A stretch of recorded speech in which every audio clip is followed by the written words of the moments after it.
kakirtang kabatiyang tam jong try jungi wa Jisu Kris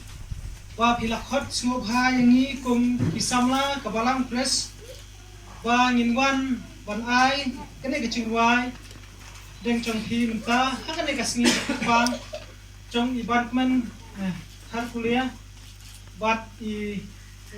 kong jong i tau play kecing sung undang lem terangkat ya hilang baro buat kakir dan kecing wai kebangin ai dan jong hi menta kalong kasngi bakir pang jong hi